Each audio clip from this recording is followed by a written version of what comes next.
Most demandable bike Pulsar N250 আর একটা most demandable bike Pulsar N150। Basically N250 total বাইকটাতে LED আছে।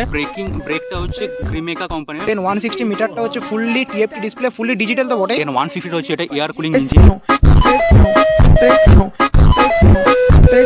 Hello guys, welcome back to new blog. তো guys চলে এসেছে আজকে আরো দুটো ব্র্যান্ড নিউ বাইকের কম্পারিজন ভিডিও নিয়ে। সবার প্রথম হচ্ছে most demandable bike Pulsar N250 আর একটা হচ্ছে most demandable bike Pulsar N150। Guys এখানে যে N160 দেখছো এটা একদম পুরো ব্র্যান্ড নিউ বাইক। এটা বেশি দিনে হয়নি, বেরিয়েছে, লঞ্চ হয়েছে মডেলটা। এটা যেমন দেখছো স্কাই ব্লু কালারটা আছে, কালারটা একদম নিউ এসছে স্কাই ব্লুটা। আগে বেসিক্যালি এইটার ব্ল্যাকটা ছিল, ব্লু ছিল আর রেডই ছিল। গাইস সবার প্রথমেই কম্পারিজনের আগে একটা জিনিস বলে দিচ্ছি, প্রাইসটা। এটা N250 সিসি মানে 250 সিসি, এটার প্রাইস হচ্ছে দুর্গাপুরে 1,91,000 অন রোড। আর এটা হচ্ছে N160, এটা দুর্গাপুরে অন রোড প্রাইস হচ্ছে 1,65,000। তো গাইস আমার এই N250টা জাস্ট কিছুদিন আগে কিনেছিলাম। তো এইটার মধ্যে শুধু ব্ল্যাকটাই আসে আপাতত N250 মধ্যে, আর N150 মধ্যে অনেকগুলো কালার অ্যাভেলেবেল আছে। যেমন এটা একটা স্কাই ব্লু দেখতে পাচ্ছ, একটা রেড আছে, একটা ব্লু আছে, আর এটা তো ব্ল্যাকও অ্যাভেলেবেল আছে। তো গাইস N250-র 1 থেকে 2 দিন আগে জাস্ট একটা নিউ কালার এলো, যেটা হচ্ছে রেড কালারটা। তোমরা যদি স্ক্রিনে কালারটা দেখতে পাচ্ছ এই মুহূর্তে, তো ওটা হচ্ছে N250 একদম ব্র্যান্ড নিউ কালার। ওটার মধ্যে টিসিএস এর অনেক কিছু এক্সট্রা অ্যাড করা আছে, অনেক কিছু এক্সট্রা ফিচার্স আছে। তবে ওইটার প্রাইসটা জাস্ট এটার থেকে 800 টাকা বেশি, মানে এটা 1,91,000, তো এটা 1,92,000 তোমরা ধরেছো। সবার প্রথমে লাইট থেকে স্টার্ট করি। পালসার N250তে সামনে দেখছো পুরো একটা ডিআরএল পাচ্ছ, এটা পুরো এলইডি। আর এখানে নিচেই তার একটা এলইডি একটা প্রজেক্টর ল্যাম্প পাচ্ছ, যেটা দেখছো পুরো অনেক পাওয়ারফুল লাইটটা। আর এইখানে তার উপরে এখানে ডান দিক আর বাঁ দিকে দেখছো পুরো এলইডি একটা ইন্ডিকেটরও পেয়ে যাচ্ছ। আর এইদিকে N160 যদি চলে আসি, এর কিন্তু ইন্ডিকেটারগুলো দেখছো হ্যালোজেন ইন্ডিকেটার। আর তার নিচে ডিআরএলসগুলো এগুলোর এলইডি, আর তারপর নিচে প্রজেক্টরটা হচ্ছে এলইডি। বেসিক্যালি N250 টোটাল বাইকটাতে এলইডি আছে, আর কোনো মানে হ্যালোজেনের কোনো সিন নেই। আর N160তে শুধুমাত্র ইন্ডিকেটারগুলো হ্যালোজেন আছে। গাইস ব্রেকিং সিস্টেমটা যদি বলতে যাই, N250 আর N160তে সামনে পিছনে দুটোতে ডিস্ক ব্রেক আছে, আর তার সাথে ডুয়েল চ্যানেল এবিএস এটা তো পেয়ে যাবে। আর N160তেও ডুয়েল চ্যানেল এবিএস পেয়ে যাবে। তার পিছনের এটা তো দেখতে পাচ্ছ, এইখানে এবিএসটা আছে, আর ওইখানে দেখছো পিছনে এবিএসটা আছে। আর এখানে ব্রেকটা হচ্ছে গ্রিমেকা কোম্পানির ব্রেকটা। আর N160 তো সেম গ্রিমেকা কোম্পানিরই পাচ্ছ। N250 আর N160 দুটোরই টায়ার সাইজ একই। ফ্রন্ট টায়ার হচ্ছে 100 ডাইমেনশন, আর ব্যাক টায়ারটা হচ্ছে 130 ডাইমেনশন। দুটো বাইকে সেমই তোমার টায়ার সাইজ পেয়ে যাবে। গাইস N250 পুরো মিটার কনসোলটা বাইকের অন করলেই এখানে তোমরা দেখতে পাবে ব্যাটারি ফাইন্ড পেয়ে যাবে, তারপরে এখানে অয়েলের, তারপরে এখানে টেম্পারেচার, সাইড স্ট্যান্ড, আর এইদিকে তোমরা এখানে আরপিএম লিমিটের এখানে ফাইন্ড পেয়ে যাবে। তার পাশে এখানে হচ্ছে এবিএস এর, আর এখানে একদম দেখছো এন লেখা আছে, এটা হচ্ছে নিউট্রাল। আর গাইস এইখানে এক সাইডে মোড আছে আর এক সাইডে সেট আছে। এখানে মোড টিপলে এই উপরে দেখতে পাচ্ছ ওডো লেখা আছে, এর ওডো চেঞ্জ হয়ে ট্রিপ 1 হয়ে যাবে, তারপরে ট্রিপ 2 হয়ে যাবে। তারপর এটা হচ্ছে ডিটি, মানে গাড়িটা যতটা তেল আছে ট্যাঙ্কিতে ওইটা আর কত কিলোমিটার মতো চলবে। আর ট্রিপ 1 2 মানে তোমরা এক জায়গা থেকে আরেক জায়গার ডিস্টেন্সটা মাপতে পারবে। তো গাইস N250 মিটার কনসোলটাতে আমারটা টিএফটি নয়, শুধু ডিজিটাল।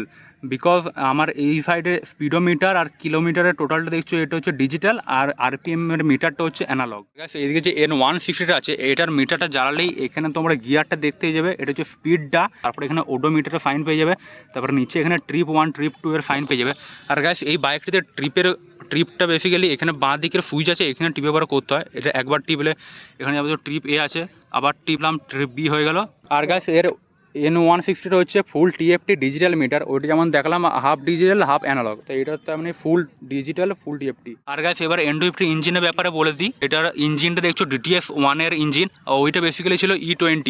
তো এটা DTS1 এর ইঞ্জিন 250 সিসির একটা পাওয়ারফুল ইঞ্জিন তোমরা দেখতে পেয়ে যাবে। আর এর ইঞ্জিনের 24.1 বিএইচপির সাথে 8750 আরপিএম এর সাথে আসে, আর 21.5 এনএম টর্কের সাথে 6500 আরপিএম। আর গাইস N150 ইঞ্জিনটা ডিটেলস বলতে গেলে এটা যেমন DTS1 নয়, শুধুমাত্র E20।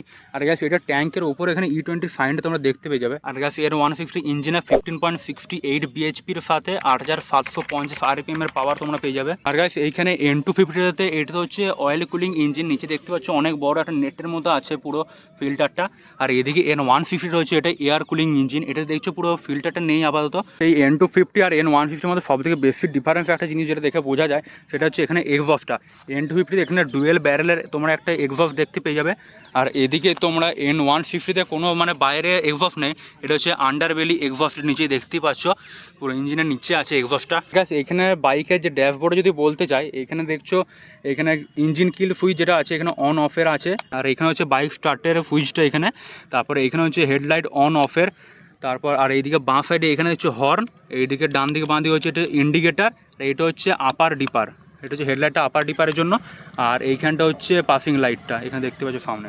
N160 যদি বলতে চাই, এখানে দেখছি ইঞ্জিন কিল সুইচটা আছে, তার নিচে এখানে হচ্ছে হেডলাইট অন অফের সুইচটা, তার নিচে এখানে হচ্ছে স্টার্ট সুইচটা, আর এদিকে বাঁ দিকে দেখছি হর্ন এখানটা, এদিকে ডান দিকে বাঁ দিকে ইন্ডিকেটার, আর এইখানে বাইকের ওই বাইকটা যেমন দেখালাম পুরো স্পিডোমিটারের নিচে আছে মোড আর সেটের, আর এইখানে এই সুইচে থেকে মোডগুলো পুরো চেঞ্জ করতে হয়। আর গাইস এদিকে পুরো সামনের আপার ডিপারটা এটা দেখছো, এখানে পাসিং লাইটটা হচ্ছে এমনি করে, পাসিং লাইটটা এমনি সামনে করে করতে হয়, আর এইদিকে আপার ডিপারটা এইটা থেকেই হয় সামনে পুরো পুল করতে হবে, তো এখান থেকে আপার ডিপারে সুইচটা হয়ে যায়। এবার N250 আর N150 গার্ডগুলো একবার যদি দেখিয়ে দিই, তোমরা এখানে ইঞ্জিনের নিচে দেখছো একটা পুরো শার্প মানে সাইজের একটা পুরো গার্ড দেখতে পাচ্ছ, পুরো ইঞ্জিনটাকে এখানে কাদা থেকে তারপর কিছু ইঞ্জিনের নিচে যেন লেগে না যায় ওই জন্য একটা গার্ড আছে। আর N150-তে একই সেম কেস দেখতে পাচ্ছ, পুরো গার্ড আছে। আর এইদিকে সামনে N250 সামনে দেখছো পুরো মাঠগার্ড আছে সামনে যে, এর উপরে দেখছো এখানে গ্লসি ফিনিশের রেড আর হোয়াইট কালারের মধ্যে এখানে আলাদা পুরো একটা প্যানেল দিয়ে আছে, পুরো দেখতে পাচ্ছ, পুরো দেখতে এবারে মানে নিচে মাঠগার্ড আছে, তার উপরে একটা আলাদা করে ম্যাটেরিয়াল একটা আলাদা করে পুরো বসানো আছে গ্লসি ব্ল্যাক কালারের। আর এই 150 তো সেম কেস, নিচে পুরো মাঠগার্ডটা আছে, তার উপরে একটা গ্লসি এটা ব্লু কালারের আলাদা ম্যাটেরিয়াল দিয়ে আছে। আর তারপরে লেফট সাইডে এখানে দেখছো একটা ফুট ওয়্যার আছে, আর নিচে এখানে ফারি গার্ডটা তোমরা দেখতে পেয়ে যাচ্ছ, আর এখানে পিছনে নিচে এখানে একটা মাঠগার্ড আছে, তারপরে এই পিছন দিকে একটা মাঠগার্ড আছে। আর N150 তো সেম কেস, এখানেও তোমরা এখানে ফারি গার্ডটা দেখতে পেয়ে যাবে, আর এইখানে ফুট রেস্টটা দেখতে পেয়ে যাবে। আর গ্যাস একটা জিনিস কিন্তু দুটো বাইকে তোমরা যে বড় যে ফুট রেস্টটা থাকে, যেটা মানে বড় মতো পা রাখাটা থাকে, তো ওইটা দুটো বাইকে তোমরা দেখতে পাবে না, শুধু ছোটো ফুট রেস্টটা দেখতে হবে সিঙ্গেল পা রাখার জন্য। দুটো বাইকের কালারটা একবার বলে দিই, তো এটা পুরো ফুল ব্ল্যাক আছে, দেখতে কোনো হেভি সুন্দর লাগছে, আর ওইটাও স্কাই ব্লু আছে, তো ওইটাও দেখতে হেভি সুন্দর আছে। দুটো বাইকের কালারের নাম আছে, এটা হচ্ছে ফুল গ্লসি ব্ল্যাক কালার এটা, আর এই কালারটার নাম হচ্ছে পোলার স্কাই ব্লু, যেটা N150-তে তোমরা দেখতে পাবে। বেসিক্যালি N250-তে এখন এই ব্ল্যাক কালারটি আছে, আর নিউ যেটা বললাম কিছুদিন আগে বেরিয়েছে ওইটা তোমার রেড কালার একটা দেখতে পেয়ে যাবে, বেশ সুন্দর। গাইস তোমরা এখানে ট্যাঙ্কের উপরে এই জায়গাটাতে গ্লোসি ব্ল্যাক, তারপরে এখানে পিছনের জায়গাটাতে এখানে গ্লোসি ব্ল্যাক দেখতে পেয়ে যাবে। এখানে একটা N250 স্টিকারও দেখতে পাবে, আর যখন কথাটা আসছে N160-তে তখন কালার তো হচ্ছে পোলার স্কাই ব্লু, কিন্তু তার সাথে এখানে একটা N160 যেহেতু 160 সিসি, অবশ্য 160 সিসি না 159.6 বা 159 এরকম একটা সিসি হয়, তো এটা N160 একটা ব্যাজিং তোমরা দেখতে পেয়ে যাবে। আর এই ব্যাজিং গাইস পিছনটাতে দেখছো একটা লেমন গ্রিন কালারের একটা দেখতে পেয়েছো, আর নিচে গ্রে কালার আছে, আর N150 হচ্ছে ব্ল্যাক কালারের লেখা আছে, আর এদিকে 250-টাতে পিছনটাতে রেড লেখা আছে, এই জায়গাটাতে পুরো সিলভার, আর N250-টাও সিলভার কালারের লেখা আছে দেখতেই পাচ্ছ। আর গাইস তার সাথে ইঞ্জিনের নিচে ছোটো ছোটো স্টিকার লাগানো আছে, বাইকটাকে লুকটা দেখতে আরও যেহেতু সুন্দর লাগে। ইঞ্জিনের জায়গাটা এখানে রেড হোয়াইট আছে, তারপরে এখানে লম্বা মতো একটা স্টিকার লাগানো আছে রেড আর হোয়াইট দেখতে পাচ্ছ, আর এইদিকে একটা N150-তে লম্বা মতো টানা লেমন গ্রিন, আর এটা হচ্ছে হোয়াইট কালার আছে, আর তার সাথে এখানেও ট্যাঙ্কির নিচে হোয়াইট আর গ্রিনের একটা পুরো কম্বিনেশন দেখতে পাচ্ছ। এখানে ট্যাঙ্কির উপরে একটা পুরো দেখছো গ্রে কালারের স্টিকার লাগানো আছে, এদিকে পুরো ট্যাঙ্কির ডান সাইডে পুরো, এদিকে পুরো, আর এখানে তোমরা পালসারের ব্যাজিং দেখতে পেয়ে যাবে, পুরো সলিড একটা পালসার ব্যাজিং দেখতে পেয়ে যাবে 250-তেও, আর 150-তেও একটা সলিড ব্যাজিং দেখতে পেয়ে যাবে।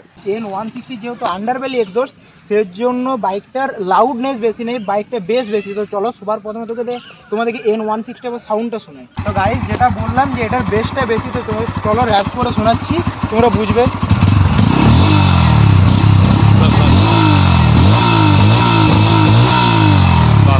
গাইস N160 সাউন্ড তো শুনলে, এবার হচ্ছে N250, এটার যেহেতু এক্সস্ট আছে তাহলে এবার এটা একটু বেসের থেকে একটু লাউডটা বেশি। তো চলো এবার তোমাদেরকে N250 সাউন্ডটা শোনা তাহলে এবারে N250 সাউন্ডটা।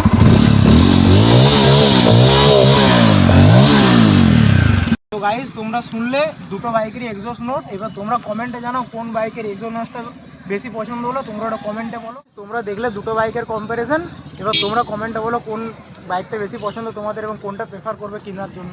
এখন N160-তে কিন্তু ওই অনেকগুলো কালার অ্যাভেলেবেল আছে, আর N250-তে শুধু ব্ল্যাকটা আর রেডটা নিউ আপাতত এসছে। তোমরা এখনকার সময় যদি শোরুমে গিয়ে পরে অনেকগুলো কালার তোমরা দেখতে পেয়ে যাবে N250 আর N160-ও। তো আজকের ব্লগটা এখানেই শেষ করছি। আই হোপ কি আজকের এই পুরো বাইক রিভিউর ব্লগটা ভালো লাগলে ভিডিওটাকে লাইক আর চ্যানেলকে সাবস্ক্রাইব করবে, আর যারা ফেসবুক থেকে আমাদের ব্লগটা দেখছে তারা ফেসবুক পেজটা ফলো করবে, ভিডিওটা লাইক করবে। তো আবার দেখা হবে ব্র্যান্ড নিউ ব্লগের সাথে, ততক্ষণের জন্য thanks for watching and bye. दिन खिले